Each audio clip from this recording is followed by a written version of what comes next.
Matagal ko 'tong inaral, ilang taon din akong nakinig. Gusto kong maging kaani sa Iglesia ni Cristo. I ended up with only one religion on my list, and that is Iglesia ni Cristo. Pagtawag, a convert story. Magandang araw po sa inyong lahat. Welcome po sa ating programa Ang Pagtawag, a Convert Story. Binabati po natin lahat po ng nakasubaybay sa programang ito saan man panig ng daigdig kayo naroroon. Mga nakikinig po sa INC Radio DZEM 954 kHz, nanonood sa INC TV at nanonood at nakikinig sa INC Radio YouTube channel. Hello po, sana po ay nasa mabuti kayong kalagayan. At samahan po ninyo kami sa may kalahating oras na pakikinig sa mga natatanging istorya ng ating mga kapatid sa loob ng Iglesia ni Cristo na tinawag ng ating Panginoong Diyos para po maglingkod sa Kanya. At hindi na po natin patatagalin pa. Atin na pong kilalanin ang makakasama natin ngayong araw sa pamamagitan po ng video na ito na aming inihanda. Narito, pakinggan at panoorin po natin. Si kapatid na Edwin Abacan, isang computer programmer na kapiling ng kanyang pamilya, ay masayang naglilingkod sa ating Panginoong Diyos. Maayos niyang pinangangasiwaan ng kanyang pamilya at pinangungunahan sa pagsunod sa mga kalooban ng ating Panginoong Diyos. Ang malaking biyayang ito na kanilang tinatamasa, nagbuhat pa sa pagkaunawa ni kapatid na Edwin sa mga aral ng Diyos, hindi lang sa ikapapanuto sa buhay na ito, kundi lalo na ang ukol sa ikapagtatamon ng kaligtasan. Ating lalong kilalanin ng ating kapatid at alamin ang kanyang istorya ng pagtawag. Ang makakasama po natin ngayon ay si kapatid na Edwin Abacan mula po sa lokal ng Batangas City, distrito ng Batangas. Magandang araw po sa inyo, kapatid na Edwin. Magandang araw po, kapatid naman. Kumusta po kayo? Maayos naman po. Narinig po natin doon po sa video na pinakinggan at pinanood po ng mga nakasubaybay sa atin na kayo po ay isang computer programmer. Opo. Ano po bang ginagawa ng isang computer programmer? Lalong-lalo na po sa linya ng inyong trabaho. Ano yung particular na ginagawa po ninyo? Gumagawa po tayo ng program base po sa sistema na ibinibigay sa atin. Iba't ibang klase po ng program. Pwede po sa payroll program, iba't ibang klase po ng sistema na pinagagamitan po ng computer. Isa po sa pinakamahirap na asignatura o subject po sa nagkolehiyo, ano po, lalong-lalo nag-aral ng mga technical skills, technical education na katulad niyan, programming. Opo. Buti po, mukhang madali lang sa inyo, kayang-kaya ninyo. Sa sipag at syaga lang po at pag-aaral. Yun po susi. Opo, pagsisikap po opo. na mag-aral. Mag-aaral po. Kumusta po ang pamilya? Maayos naman po. Payapa naman po kami. Kapaglilingkod po ng maayos. Nakatatawid po araw-araw sa buhay po namin. Batiin po ninyo ang inyong may bahay, ang inyong pamilya. Binabati ko po yung aking mahal na asawa, si Lina. Ganoon din po ang aking mga anak, si Neil Ivan at saka si Angelo. Magandang araw po sa inyo. At ganoon din po sa aming pong mahal na destinado, kapatid na RJ Alegria, at sa aming pong mahal na tagapangasiwa ng distrito, kapatid na Pedro Castillo.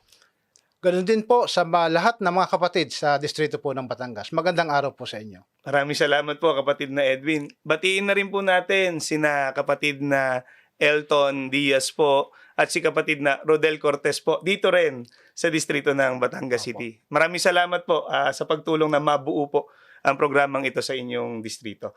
Kapatid na Edwin, ano po ang pinagkakaabalahan naman ng mga anak ninyo, nabanggit ninyo, at saka bukod po sa hanap buhay ninyo bilang isang computer programmer, ano pa po yung ibang inaasikaso ng pamilya ninyo?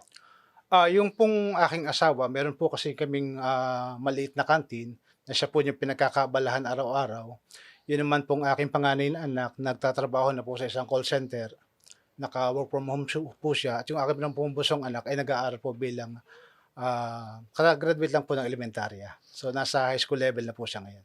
Nakapagtapos na rin po ng pag-aaral yung isa sa inyong mga anak. Yung panganay ko po, nakapagtapos na po siya. Graduate po siya ng Fine Arts. Congratulations po. Ano Salamat po? At ano naman po ang nais na kumbaga maging profesyon na nais na tunguhin naman ng inyong bunsong anak? Meron na bang nababanggit? Wala pa po sa ngayon. Hindi ko pa rin naman po siya tinatanong sapagkat napakabata pa Opo. naman. So focus lang po Opo, muna focus na lang po muna sa pag-aaral. sa pag-aaral. Pag-aaral, opo. Sa isang katulad po ninyo na nag-aral, professional, na po, buti po meron din kayong panahon, lalong-lalo na sa paglilingkod sa ating Panginoong Diyos. Opo, yun pong panahon na pagkatapos po ng aking hanap buhay, lahat na po yun nauukol na po sa sa paglilingkod. Ang pinakahuling bahagi po ng aking araw, yung pag-uwi ko na po sa aming tahanan. Pero kayo ay hindi ipinanganak na Iglesia ni Cristo. Ano po ang kinagisnan ninyong relihiyon? Nagising po ako sa relihiyon na Iglesia Katolika. So doon po kami nagsasagawa ng mga paglilingkod, ng mga aktibidad ukol sa ginagawa namin mga pagsisimba noong araw. Kahit po nung Katoliko kayo, talagang may panahon kayo sa pagrerelihiyon. Meron po. Katunayan nga po kapag may mga aktibidad, lalo na po yung mga Flores de Mayo, isa po ako sa nagdidisenyo ng tinatawag na ornaw, yung pinaka-altar na pinaglalagyan ng rebulto. Isa ho ako sa gumagawa at nagdidesign po noon. Na kapag naman po dumarating yung tinatawag nilang Kwaresma o yung Biyernes Santo, kasama po ako dyan sa mga posisyon noon, mga aktibidad na may kinalaman po sa paglilingkod sa Iglesia Katolika. Masigasig po kayo sa pagdalo, sa pagtugon, doon sa mga aktibidad o sa mga isinasagawang paglilingkod sa relihiyong kinagisnan ninyo sa Iglesia Katolika. Opo, opo. Bakit po? Ganun na lang ang sipag ninyo, ganun na lang ang sigasig ninyo na makisali sa mga ganung aktibidad. Sapagkat yun ang paniwalaan kung magbibigay sa akin ng kabanalan. Yun ang pinaniniwalaan kung makapagbibigay ng kasiyahan sa Panginoon Diyos na siya namin pinaglilingkuran at kinikilala. Kaya ginagawa ko po yung mga bagay na yun. Sapagkat yun ang inaakala ko na makapagbibigay ng kasiyahan sa Diyos. Nung mga panahon po na yon na kayo ay aktibo sa kinagisnan ninyong relihiyon, ang Iglesia ni Cristo po ba ay nakilala ninyo? Meron na kayong ideya sa Iglesia ni Cristo? Ang totoo po, wala po akong idea sa Iglesia ni Cristo. Ang alam ko lang po, hindi sila sumasamba sa larawan. Na kung saan, kakaiba doon sa kinagisnan kong relihiyon. Ano pong tingin nyo? Anong impresyon nyo sa Iglesia ni Cristo? Hindi sa tunay na relihiyon. Yun ang pagkakilala ko. Bakit? Bakit po ang tingin nyo hindi Sapagkat tunay na relihiyon? ang kinikilala kong tunay na relihiyon, sumasamba sa mga rebulto at mga larawan, sapagkat yun ang aking kinagisnan. Paano po nabago yung pananaw ninyong yan? Paano po nabago yung impresyon ninyo sa Iglesia ni Cristo? Nung minsan nagtatrabaho na ako, nasa ibang lugar ako, nasa San Pedro Laguna ako noon, dahil naroon po yung trabaho namin. Yun pong isang kasama ko sa hanap buhay na babae, ay nakarinig po ng aral sa Iglesia ni Cristo. Nung makarinig po siya ng aral sa Iglesia ni Cristo, masayang ibinalita niya sa akin. So, yung sumunod na araw, sumama ako sa pakikinig. At doon, nagsimula po akong makinig ng mga aral na itinuturo mula po sa Biblia. Lumilitaw po, na-curious kayo. Na-curious po ako doon sa sinabi niya. Parang siya sa Samaritana, halika ikat, meron dito magaling na nagtuturo, sumama ka ikat sa akin. So, doon po ako nagkaroon ng interes. Ang nag-anyaya po sa inyo, hindi rin kaanib sa Hindi Iglesia rin ni po Cristo na kaanib panahon sa na yun? Iglesia ni Cristo. Hindi rin po. Doon din lang siya nakarinig ng misyon sa Iglesia ni Cristo. Ano pong pangalan nung nakapag-anyaya sa inyo? Si kapatid na Mirna Lusanta. Yun po ang naganyaya sa akin. So yung nag-anyaya sa inyo, natuloy din siya. Opo, halos kasabay ko po siyang binautismuhan. Congratulations Opo, po opo. sa inyo. Ano po nangyari nang nagpatuloy kayo sa pakikinig? Papaano kayo nagtuloy-tuloy? Kasi hindi naman po minsan yun na pakikinig eh. Opo, nung magsimula akong makinig, talagang nagsuri po ako. Ang ginagawa ko po kapag nagsisimula na po yung pagtuturo, yung mga talata ng Biblia na itinuturo, sinusulat ko po yun sa isang papel. At pag uwi ko po ng bahay, binabasa ko po yun. Nire-refer ko po yung Biblia, yun ba talaga ang nakasulat. So araw-araw po na nakikinig po ako sa pagtuturo sa iglesia, kinukuha ko po yung lahat na talata na akin napapakinggan. At sa paulit-ulit ko pong pakikinig, doon ko na kita na totoo ang mga aral na itinuturo. So lalo po ako nagkaroon ng interes na makinig. So lumilitaw po mula doon sa unang pagkakataon na kayo ay nakinig ng mga aral ng Panginoong Diyos na itinuturo sa loob ng Iglesia ni Cristo, talagang kayo mismo bumalik na o may nag-anyaya pa sa inyong patuloy? Ako na po. Ako na mo po mismo ang nagkusa na patuloy na makinig.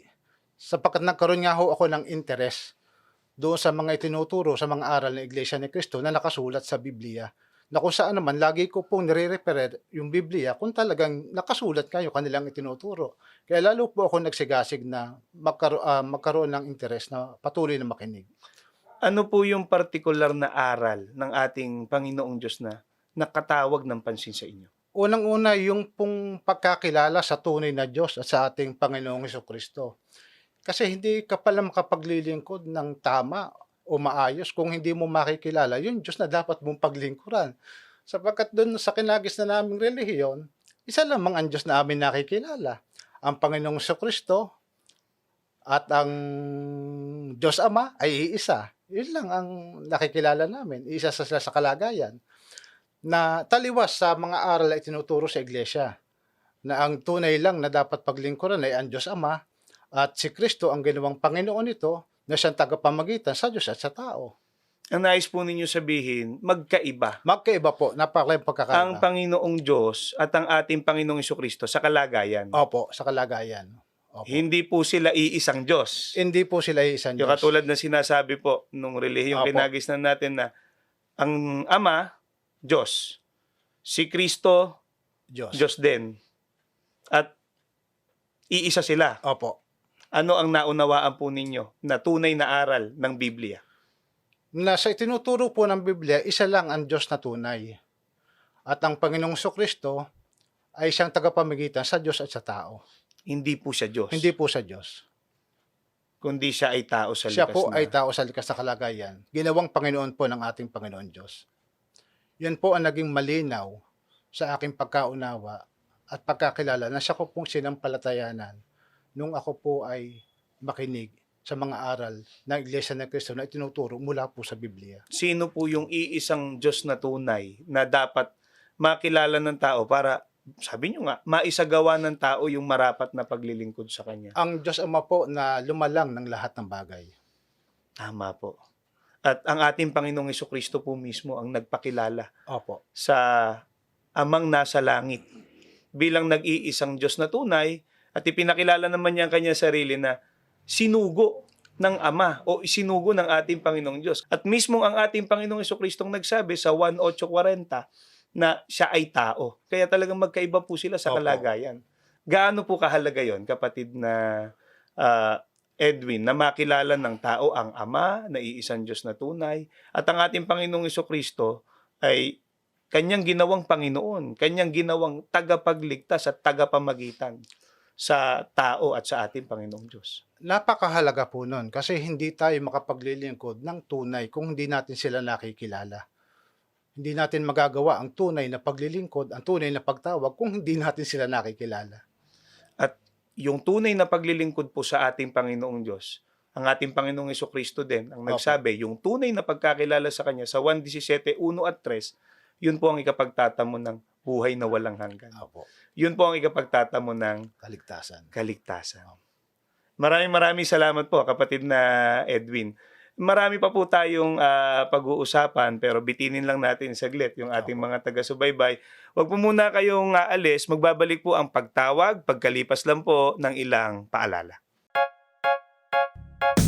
Nakikinig kayo sa Iglesia ni Cristo Radio, DZEM 954, ang tinig ng katotohanan.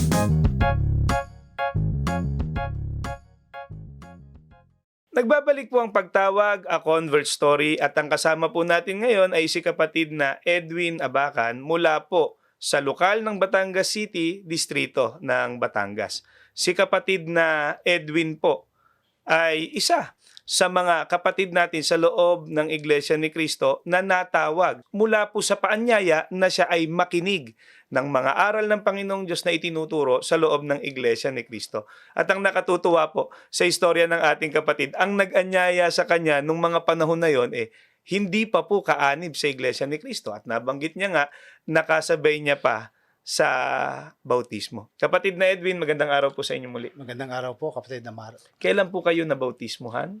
Nabautismohan po ako noong 1991 na halos kalinsabay po ng pagputok ng Bulkang Pinatubo.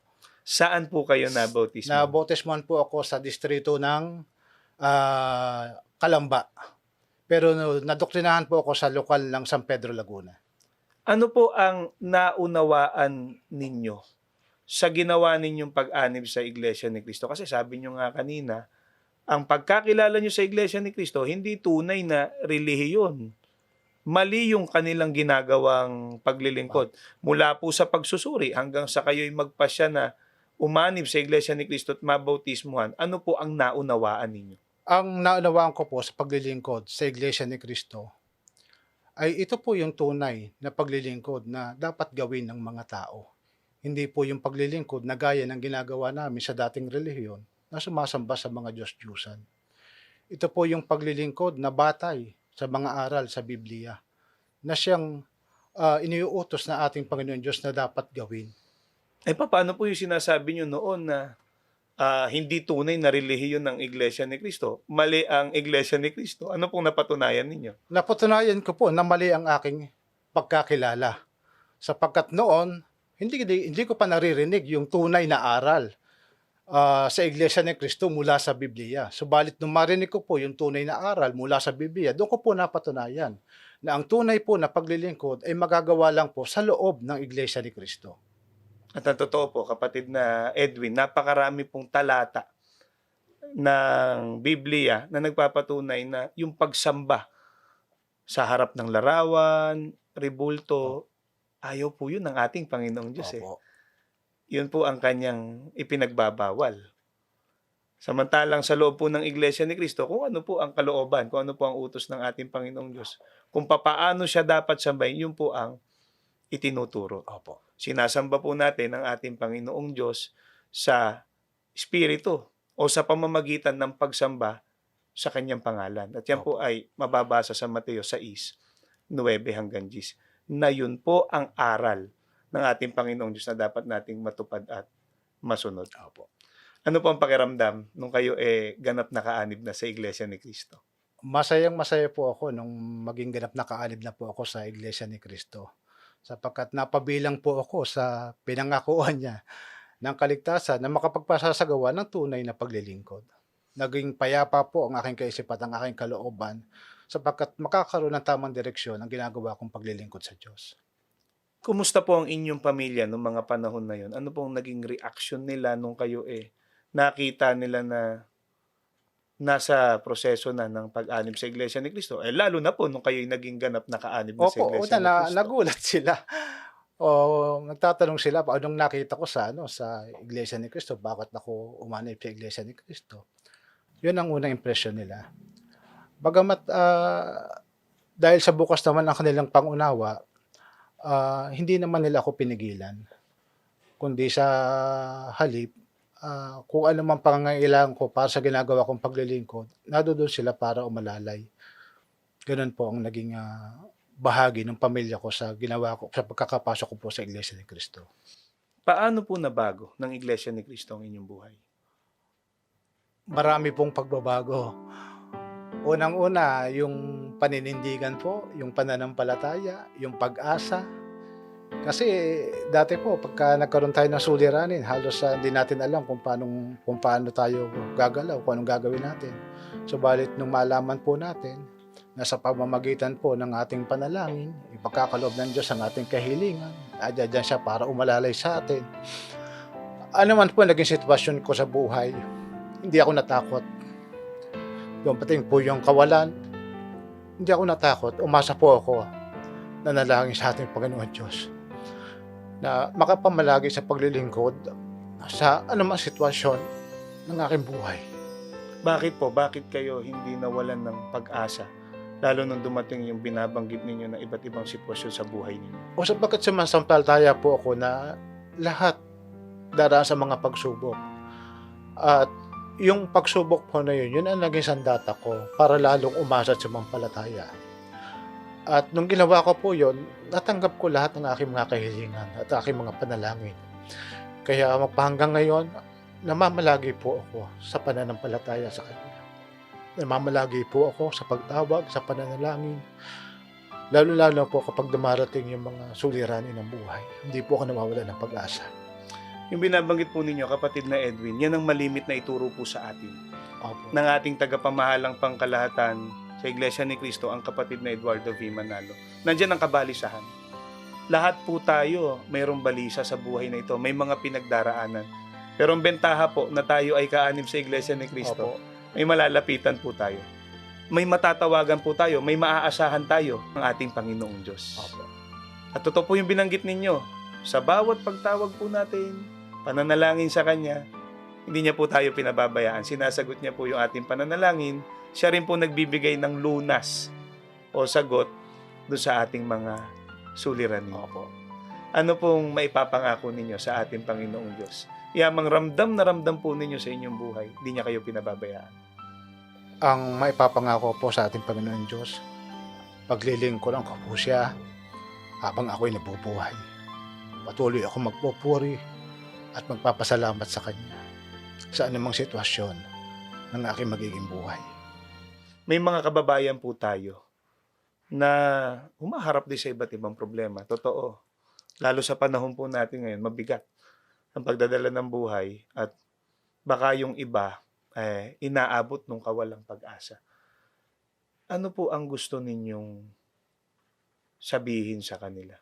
At bakit ganun na lang yung pagsisikap natin na isa sa mga suriin nila, isa sa mga puntahan nila, kapilya ng Iglesia ni Cristo, lalong-lalo na po pagkapanahon ng pagsamba. Sige po. Sa akin pong mga kaibigan, sa amin pong mga kababayan, sa akin pong mga mahal sa buhay, sa akin pong mga magulang, mga kapatid, mga kamag-anak, inaanyayahan ko po kayo na magsuri sa mga aral sa loob ng Iglesia ni Cristo upang lubos po nating maunawaan ang tunay na paglilingkod, ang tunay na pagsamba sa ating Panginoon Diyos, ang tunay na pananampalataya, upang sa buhay po natin, ang maging gabay po natin ay mga aral ng Diyos na nakasulat sa Biblia, upang yun po ang maging patnubay po natin para magkaroon ng tunay na kapayapaan ang ating pong mga buhay. Ganun din po, makapagsagawa po tayo ng tunay na paglilingkod sa ating Panginoon Diyos. Maraming salamat po, kapatid na Edwin. Totoo po yung sinabi ninyo, no? Bukod po sa nakatitiyak tayo, mayroong gantimpala, yung ginagawa natin paglilingkod sa ating Panginoong Diyos bilang mga kaanib sa Iglesia ni Cristo. At yun po yung pagtatamo ng kaligtasan. Sa buhay pa lang na ito, madarama na po natin yung kapayapaan. Kahit pa mabigat ang pagdadala ng buhay, kahit pa maraming problema tayong maaaring maranasan sapagkat naririto pa po tayo sa daigdig. Apo. Ang nakasama po natin ay si kapatid na Edwin Abacan mula po sa lokal ng Batangas City, distrito ng Batangas. Narinig naman po ninyo ang ating panayam sa kapatid na Edwin kung paano siya tinawag ng ating Panginoong Diyos sa loob ng Iglesia ni Cristo. At yun din po ay bunga ng masusi niyang pag-aaral sa mga aral na itinuro po sa kanya sa loob ng Iglesia ni Cristo. Aral po ng ating Panginoong Diyos na nakasulat sa Biblia.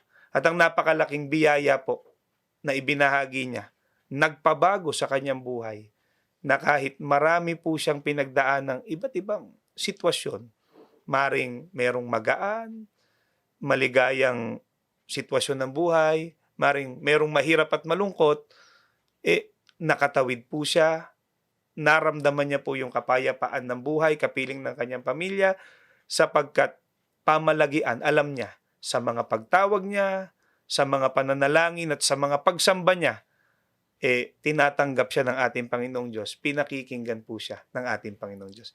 Yan din po ang nais namin, na kayo man po maranasan po ninyo yung gayong napakalaking biyaya na nararanasan ng mga kaanib sa Iglesia ni Cristo. Pwede po kayong magtungo sa mga gusaling sambahan po ng Iglesia ni Cristo o sa mga kapilya.